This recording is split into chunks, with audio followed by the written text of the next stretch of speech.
50 खबरों के बाद खबर दिल्ली से, क्योंकि दिल्ली अब पूरी तरह से अनलॉक हो गई है। पाबंदियां तकरीबन पूरी तरह से हटा दी गई और ये जो नई किश्त आई है उसकी एक तस्वीर भी आपको दिखाते हैं, क्योंकि ये तस्वीर लापरवाही की बड़ी तस्वीर है। आज से मेट्रो और डीटीसी बसों में 100% क्षमता के साथ यात्रियों को सवारी करने की इजाजत मिल गई है, लेकिन तमाम जगहों पर अगर आप देखेंगे तस्वीरों में तो लोगों की भीड़ ये बता रही है कि ढील लापरवाही को न्योता दे रही है।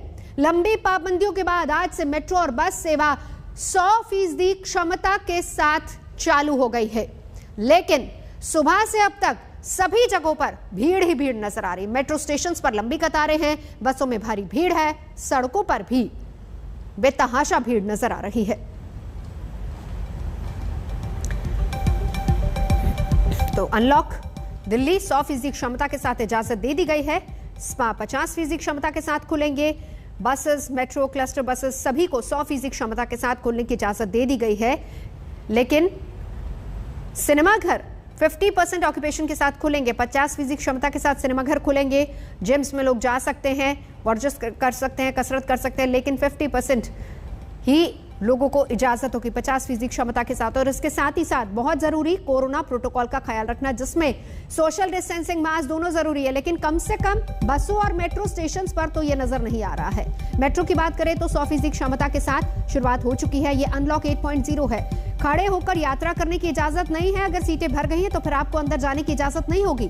बसेस की बात करें तो 100% क्षमता के साथ बसों की भी शुरुआत हो गई। इसमें तमाम क्लस्टर बसेस भी शामिल हैं। इसके अलावा खड़े होकर यहां भी बस में आप खड़े होकर सफर नहीं कर सकते हैं, सिर्फ सीट पर बैठकर ही सफर करने की इजाजत होगी।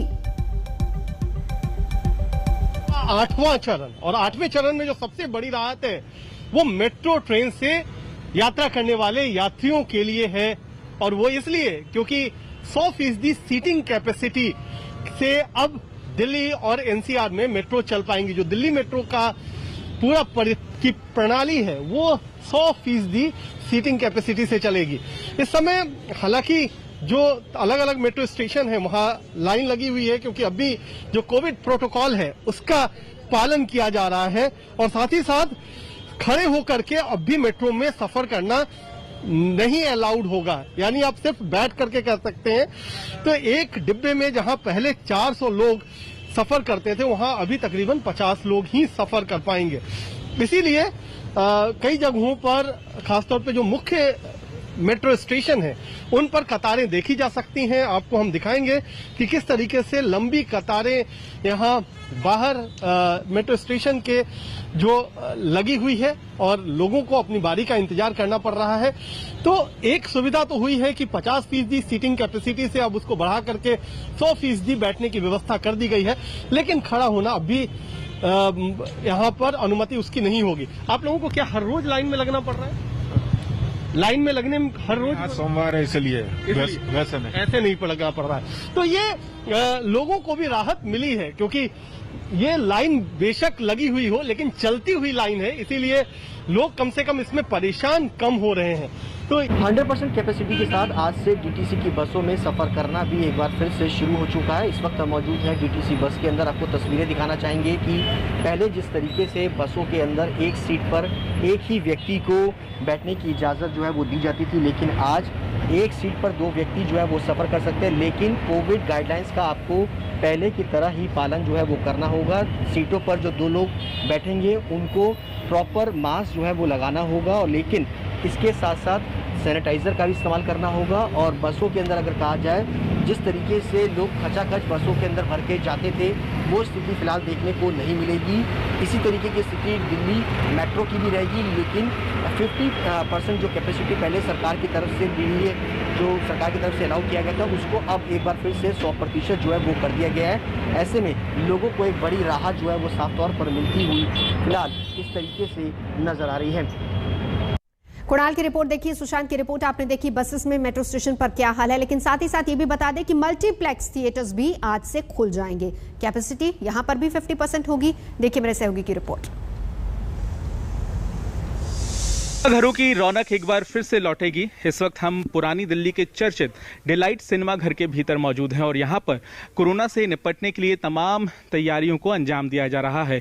दरअसल दिल्ली में आदेश जारी किया गया है कि अब सिनेमा घर खुल सकेंगे और करीब 3 महीने के बाद सिनेमा घर खुल रहे हैं। तो ऐसे में तीसरी लहर जब दस्तक देने वाली है तो खास तैयारियां करना भी ज़रूरी है। इतने दिनों से यहाँ पर जो तमाम व्यवस्था थी उसमें परिवर्तन किया जा रहा है। इस वक्त आप कर्मचारी को देख रहे हैं जो यहाँ पर सीट हैं बैठने के लिए उन्हें सैनिटाइज कर रहे हैं और साथ ही साथ आप ये जो रिबन बिधा हुआ देख रहे हैं सीट्स पर, ये दरअसल सोशल डिस्टेंसिंग की निशानी है, यानी कि इस सीट पर कोई नहीं बैठ सकता है। इस सीट पर जिन्होंने टिकट ली हुई है वही बैठ सकता है, यानी कि जब टिकट डिस्ट्रीब्यूशन किया जाएगा तो उस वक्त ही सोशल डिस्टेंसिंग का ध्यान रखा जाएगा। ये जो आप स्क्रीन देख रहे हैं, बड़े समय के बाद यहाँ पर फिल्म चलाई जाएगी और साथ ही साथ हम आपको ये भी बता दें कि यहाँ के जो मैनेजर हैं उन्होंने बताया कि इंटरवल होगा तो कैंटीन में भी खाने पीने की खास व्यवस्था की गई है।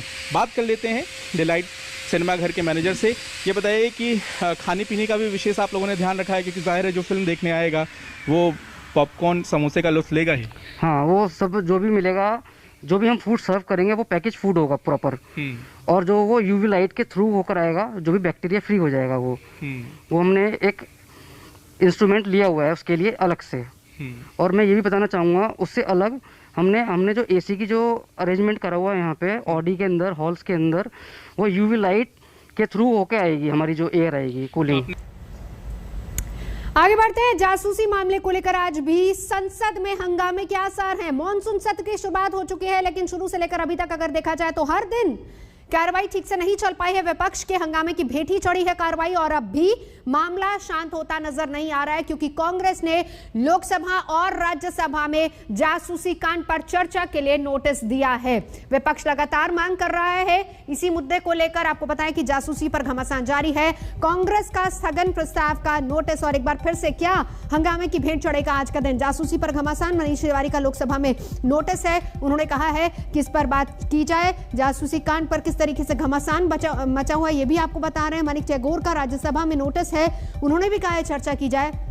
पैगासस जासूसी केस पर चर्चा की मांग लगातार हो रही है। ज्वाइंट पार्लियामेंट्री कमेटी का गठन हो, इस तरह की मांग भी की जा रही है। विपक्ष ने की है जेपीसी के गठन की मांग। लगातार विपक्ष ये कह रहा है कि ज्वाइंट पार्लियामेंट्री कमेटी का गठन हो और उसी पर फिर आगे जांच होनी चाहिए। कांग्रेस का स्थगन प्रस्ताव का भी नोटिस है। तो संसद के दोनों सदनों में अभी तक कुल मिलाकर देखा जाए तो हंगामा लगातार हुआ है। विपक्ष ने खूब हंगामा किया है इसको लेकर, लेकिन वापस से अब देखिए, टीएमसी सांसद शांतनु सेन का राज्यसभा से निलंबन हुआ था। ये हमने देखा था कि किस तरीके से उन्होंने पेपर फाड़कर फेंके थे और उसके बाद उनका निलंबन हो गया था। तो कई राज्यों में फिलहाल कांग्रेस लगातार इसी मामले को लेकर प्रदर्शन कर रही है।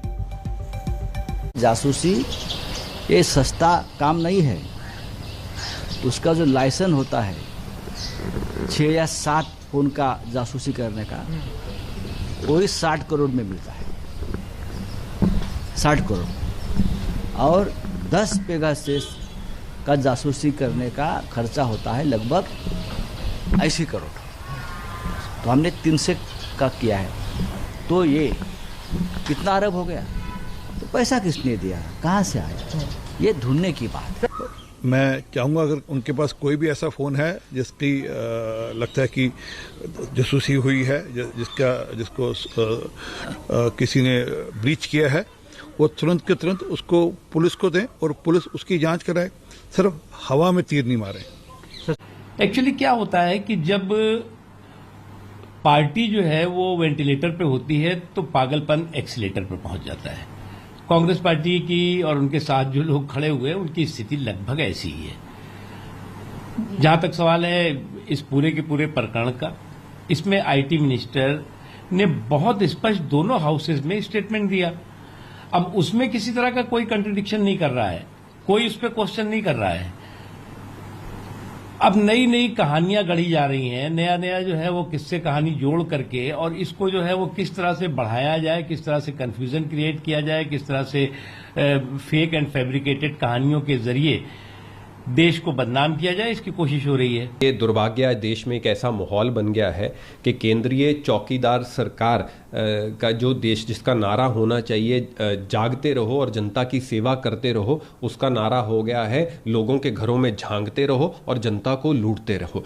आज पूरे देश ने, महाराष्ट्र ने एक संकेत दिया है कि अपनी बातचीत संभल के कीजिए क्योंकि मोदी जी सुन रहे हैं। पेगासस ने यह साबित कर दिया है 2014 को जो भाजपा का नारा था घर घर मोदी, उसका सही मायने में मतलब है मोदी सरकार घर घर की बातें सुन। फिलहाल यहाँ रुकेंगे एक ब्रेक के लिए। आज तक पर खबरों का सिलसिला जारी।